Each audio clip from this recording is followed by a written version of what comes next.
मौजूद हैं, बहुत ही जाने माने पत्रकार हैं। मलिक साहब, अब तो बीएसपी भी मैदान में आ रही है, इन सब का मकसद एक है वोट, या वाकई में बाबा साहब के सम्मान की इनको बड़ी चिंता हो गई है? ब्रजेश जी, अगर आप देखें ये जो मुद्दा चल रहा है इस पर बड़ी सियासत हो रही है और बहुत बढ़िया एक मौका कांग्रेस को मिल गया है, क्योंकि आपने देखा पार्लियामेंट में जिस मामले को लेके कांग्रेस आगे बढ़ रही थी, भारतीय जनता पार्टी उस मुद्दे को खत्म कर देती थी। पहले अडानी का मुद्दा आया, फिर एक देश एक चुनाव का मुद्दा आया, तमाम मुद्दे खत्म हो गए और आखिर में एक बहुत बढ़िया हथियार कांग्रेस के हाथ लग गया और कांग्रेस इस पर राजनीति बहुत अच्छी कर रही है। और भारतीय जनता पार्टी को लग गया है कि मामला बहुत गर्म हो गया है, क्योंकि थोड़ा सा आप अगर इतिहास में जाएंगे कि राहुल का जो मामला था कि आलू डालो और उधर से सोना निकालो, उसी रणनीति के तहत कांग्रेस ने भी इन्हीं के हथियार से इन्हीं का शिकार कर दिया है भारतीय जनता पार्टी का। और भारतीय जनता पार्टी बैकफुट पे मुझे दिखाई दे रही है और भारतीय जनता मतलब वो भी झूठ था, ये भी झूठ है। बिल्कुल, और ये नहीं वो कटिंग हो सकता पूरे भाषण की बात भारतीय जनता पार्टी के लोग भी करते हैं कि पूरा भाषण अगर सुना जाए तो उसका मतलब कुछ और है, खाली क्लिप काटी जाए उसका मतलब कुछ और है, उसमें हम ना जाके ये करते हैं तो कि क्लिप कटुआ के शिकार ये दोनों हैं, मतलब ये भी वो भी।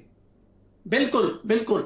मैं ब्रजेश जी इसको दूसरी बात कहना चाहता हूं कि मायावती जी जिस प्रकार से बहुत बाद में इसमें एंट्री की है और कल वो आंदोलन कर रही है, कई भारतीय जनता पार्टी की रणनीति ये तो नहीं है कि वो कांग्रेस को इसका श्रेय ना देके बसपा को श्रेय दे दे। मुझे संदेह है कि बहन जी अपने शब्द वापस ले लें। पर मुझे संदेह है कि बहन जी बाहर निकलेंगी।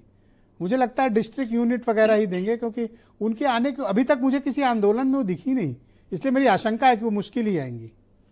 देखिए ब्रजेश जी, ये तो खान साहब ने भी गारंटी नहीं ली, उन्होंने भी उम्मीद जताई है कि शायद वो हजरतगंज चौराहे पे आए गारंटी से, तो उन्होंने भी कहा मुझे भी शंका है कि वो बाहर निकलेंगी, लेकिन उनके लोग आएंगे और एक खाली रस्म अदायगी है विरोध प्रदर्शन। लेकिन ये हो सकता है कि भारतीय जनता पार्टी ये कहे कि भाई बसपा ने विरोध किया था और मायावती जी के कहने पे अमित शाह जी ने अपने शब्द वापस ले लिए हैं और उन्होंने ये कि इस तरह के कुछ हो सकता है कि कांग्रेस को श्रेय ना जाए। मलिक साहब, हम खान साहब की बात मान लेते हैं कि वो आएंगी, चलिए आ गई, क्या संदेश जाएगा? नहीं, मैं वही कह रहा हूं कि उसका श्रेय कांग्रेस को ना जाके इस मामले का श्रेय संभावना जोड़ लीजिए। इस मामले का श्रेय कांग्रेस को ना जाके, समाजवादी पार्टी को ना जाके बसपा को जाए। ये रणनीति भारतीय जनता पार्टी की हो सकती, मुझे ऐसा लगता है। और आप कह रहे हो मतलब ये प्रदर्शन बीजेपी करवा रही है अपने खिलाफ? ये तो उसमें आप मत कहलवाइए, समझ लीजिए बस अंदर से। दूसरी चीज मैं कह रहा हूँ कि मुझे सबसे बढ़िया जो मौर्य जी ने जो बोला आपकी उसमें डिबेट में भी वो जो बाइट ली है, उन्होंने कहा कि अम्बेडकर के सम्मान में और भारतीय जनता पार्टी मैदान में, तो ये जो उन्होंने जुमला दिया है मौर्य जी ने, ये जुमला सुनने धन्यवाद सर, बहुत शुक्रिया आपका।